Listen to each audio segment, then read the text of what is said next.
Boa tarde a todos. Eu agradeço pela oportunidade de estar aqui, poder passar para vocês as experiências que eu tenho como fiscal e auditora de processo eletrônico de votação. Eu gostaria de lembrar aqui, fazer uma ressalva logo no início, que as questões que eu vou colocar aqui, elas não têm a ver com o resultado de eleição. Eu estou combatendo o processo eletrônico de votação brasileiro, que, na minha opinião, e pelos trabalhos que eu já fiz, auditorias que eu já realizei, ele se mostrou arcaico, muito caro, impossível de ser fiscalizado, extremamente concentrado na mão de um único poder. Para vocês terem uma ideia, eu sou advogada. Quando eu estou atuando na Justiça Eleitoral, eu tenho contra mim os peritos, que é a Secretaria de Informática, que são peritos réus, porque eu estou combatendo, eu estou contundentemente dizendo que existem fraudes, existem possibilidades de fraude ou vulnerabilidades no processo eletrônico. Então, o perito, ele, na condição de Secretaria de Informática, ele é um perito réu. E os senhores ministros, suas excelências, eles são os julgadores réus. Então, aqui eu vou passar para vocês uma experiência que eu tive, que foi em 2012. Eu fui fazer uma fiscalização na cidade de Londrina, no município, onde eu analisei o código, a geração de mídia. Eu estou num ponto de geração de mídia que foi onde o Zé Melo começou aqui. Eu pedi os logs de geração de mídia e o que eu encontrei lá? Eu encontrei um programa rodando sem assinatura. O meu antecessor, ele disse que todos os programas que rodam na urna são assinados. Não, esse não foi assinado. Esse programa, ele rodou de uma forma não oficial. Então, vamos lá. A pessoa começou a tentar rodar o programa dia 27/8/2012, nesse horário. E ele deixou logar, ele registrou isso num arquivo do sistema. Aí eu peguei esse arquivo e fui avaliar. Ele começou a rodar e o que acontecia? A informação que vinha era que ele não era o oficial, ele não era um programa oficial, ele era um programa não oficial, um programa que tinha um nome de programa oficial, mas não era oficial. Se eu quisesse fraudar uma eleição, se eu quisesse colocar lá dentro um programa, eu não colocaria o nome, por exemplo, fraude eleição CPP, ou Maria Aparecida Cortis CPP, ou altere o resultado da eleição CPP. Eu colocaria o nome de um programa que já existia, e foi isso que aconteceu. Mas o sistema, ele rejeitava esse programa. Ele dizia, o GEDAI, ó, pode ver aqui, ó, alerta, versão incompatível do Hot Swat Flash. Ele dizia, não, essa versão não é compatível. Isso aqui, para vocês terem uma ideia, foi em 27/8. Quem fez isso, foi tentando fazer isso, olha, dia 28 ele tentou de novo. Aí foi dito a mesma coisa, ó, e caiu o sistema. Então, se ele rodasse isso numa cerimônia de geração de mídia, nós fiscais de partido ou auditores, que a gente estava lá em cima do pessoal que estava gerando mídia, a gente pegaria, porque o sistema caía. Ele diz, olha, não é compatível, ele quer uma versão 1.993. E a versão que estava rodando desse programa, que a gente não sabe o que era 19,90. Não há que se falar que isso daí já estava na urna, porque não é possível. Por quê? Quando se faz a geração de mídia, se baixa no sistema da Justiça Eleitoral os programas que rodaram aqui pela Secretaria de Informática. E esses programas são assinados e o sistema aceita. Se ele fosse um programa oficial, ele tinha entrado e seria aceito pelo sistema. Ele tentou. Aí, no dia 21/9, ele já estava mais esperto, olha. Ele, mesmo incompatível, ele já estava começando a entrar. Ele já entrou, aqui, ó. Ele já não aparece, ele já não derruba o sistema, ele entrou. Dia 21/9. Quando foi dia 24, que foi a geração de mídia, ele entrou e rodou normalmente. Esse programa foi para as urnas e rodou no município de Londrina, nas eleições de 2012. Eu fiz uma petição e fui questionar essa informação que foi passado. Esse programa não era um programa importante, era um programa que não servia para fraudar. Aí eu não entendia, eu não entendi por que então que eles teriam que tentar tanto colocar esse programa lá dentro e rodar. Porque se não servia para nada, não era para colocar, ok? Na minha opinião. Bem, aí eu fui procurar quem tinha sido a empresa que tinha trabalhado nesse sistema. Aí eu tive mais uma surpresa. Quem trabalhou foi a empresa Smartmatic. Esse consórcio de empresa, ele foi formado dia 13 de 7 de 2015. No dia 17 de 7 de 2015, eles estavam assinando um contrato com a Justiça Eleitoral para exercitação de urna. Ou seja, eles aceitaram a Justiça Eleitoral, pelos dados que tem no processo, ela aceitou essa empresa sem que ela estivesse ainda regularizada, o consórcio. No primeiro termo aditivo, por mais assustador ainda, no primeiro termo aditivo, eles colocaram uma empresa estrangeira, que é a Smartmatic International Corporation.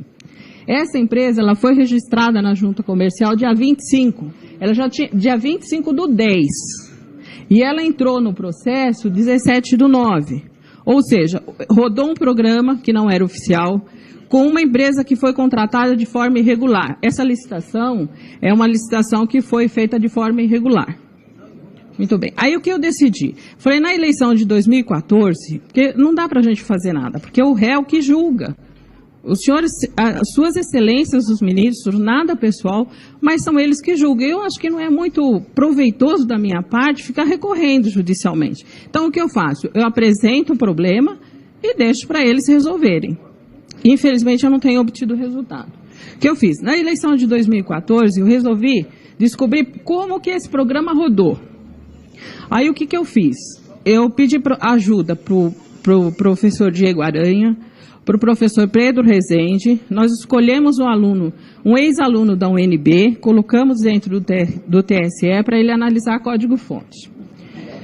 E ele foi analisando sobre a orientação do professor Pedro e do professor Diego. Eu levei essas informações e disse, olha, onde pode estar o problema? Como eles estão conseguindo assinar programas nos estados?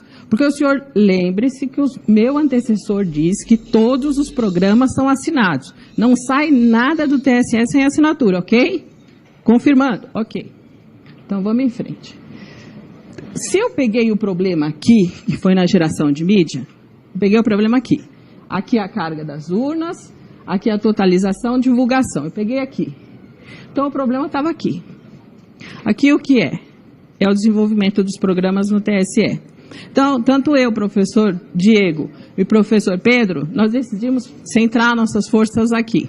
Vamos analisar o código-fonte. Analisando esse código-fonte, a gente achou uma coisa muito estranha, muito perigosa para a nossa democracia. O que aconteceu? Nós Presidente, temos questão de ordem. Está difícil de ouvir. Deixa eu ver se trocar o microfone. Eu acredito que é o plenário conversando. É o plenário, não é a professora. não sou, desculpa, pensei que era meu. Não. Vossa Senhoria... Silêncio, por favor. Vou só pedir para que todos, então, respeitem a palavra da nossa convidada. Então, o que nós descobrimos dentro do TSE sob a orientação do professor Diego Aranha e do professor Pedro Rezende através das mãos do Gabriel Gaspar? Nós descobrimos um programa no Fonte, um programa executável que estava inserido no sistema de segurança da urna. Ele é um subsistema do sistema SIS.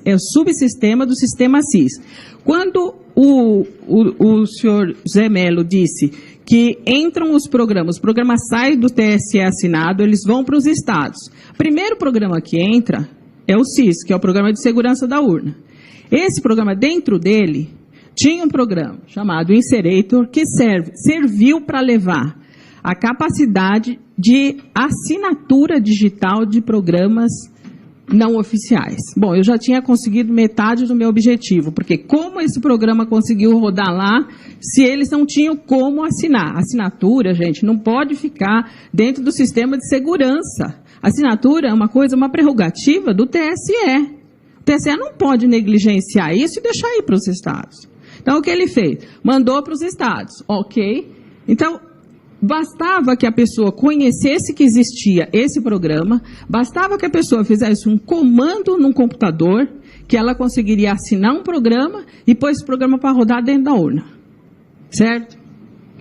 Aí eu fiquei pensando ainda, bom, não é suficiente isso. A pessoa que for fazer isso, ela tem que levar um pendrive, ela tem que levar alguma coisa para poder colocar o programa dela lá dentro, assinar e colocar para rodar. Como é que ela faz? Eu tive mais uma ideia. A justificativa do TSE foi o seguinte: esse programa ele foi usado até 2004 para assinar o certificado. Em 2004 ele parou de ser usado e está lá para atender outros projetos. Senhores, ele pode estar lá para atender outros projetos desde que ele não vá para os estados.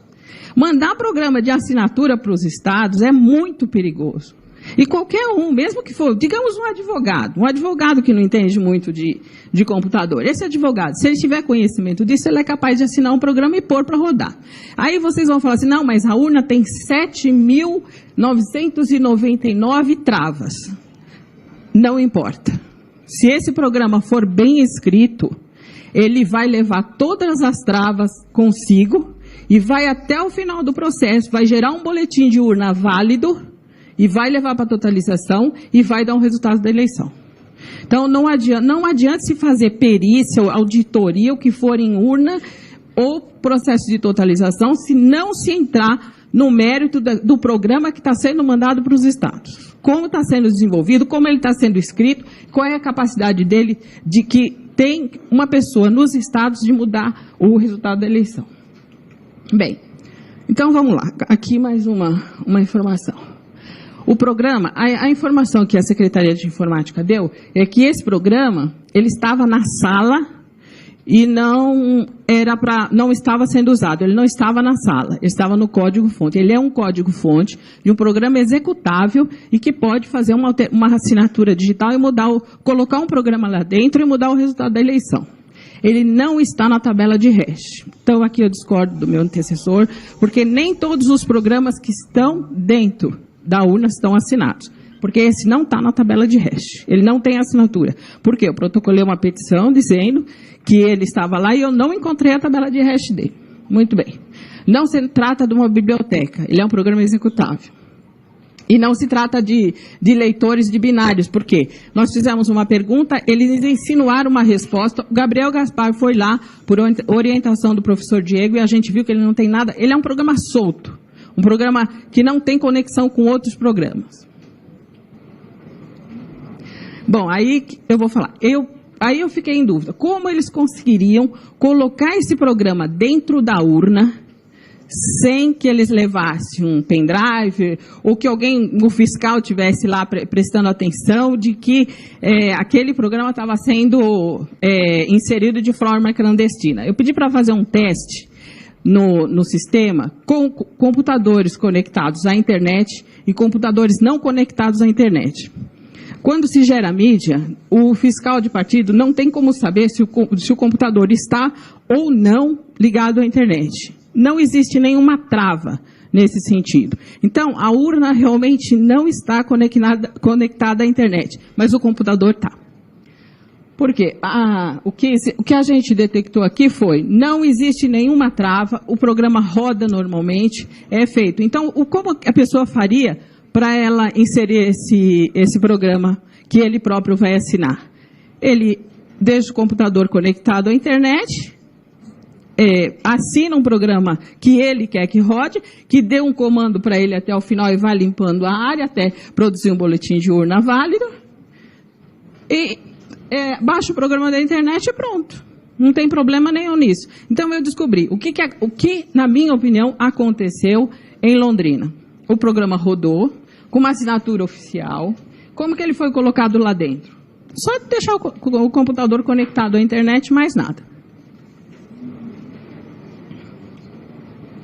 Nós fizemos uma petição, mandamos essas informações e, como eu disse, eu acho que não é muito produtivo para nós, advogados que militamos nessa área, para a gente ficar recorrendo. Por quê? O perito é réu. E os julgadores são réus também. Então, não adianta, eu nunca vou ganhar. Sempre eles vão ter uma solução, seja ela qual for, que vai ser contrária à minha demonstração, porque isso é prova, o programa rodou. Tem um programa lá dentro que dá para assinar. E essa justiça eleitoral que eles falam, senhores, dizer que está tudo certinho, tem transparência, eles não me deram o endereço. Eu não conheço isso, porque eu já dou desde 2002 que eu venho até o TSE tentando fazer auditoria, tentando conhecer esse processo, tentando deixar a coisa um pouco mais fácil nos estados, eu não consegui. Então, deve existir 2 TSEs, que não esse que eu conheço. Bom, lógico que a minha petição foi indeferida, até porque disseram que eu não tinha competência para fazer, etc. Então, eu trouxe a mesma foto, Zé Melo. Mas só que eu estou dizendo o seguinte, eu não assinei, ninguém assinou esse programa. E outra coisa, eu quero exortar o Ministério Público, porque o Ministério Público é um órgão maravilhoso, um órgão muito capaz, um órgão muito competente. Só que ele está assinando a petição que a Secretaria de Informática faz, sem ler. Eles não leem, eles assinaram o programa, a OAB também assinou e não leram. Quem fez a petição foi a Secretaria de Informática, que é responsável por tudo isso. Bem, aí eu voltei um pouquinho mais para a Smart Martic esse ano de 2014.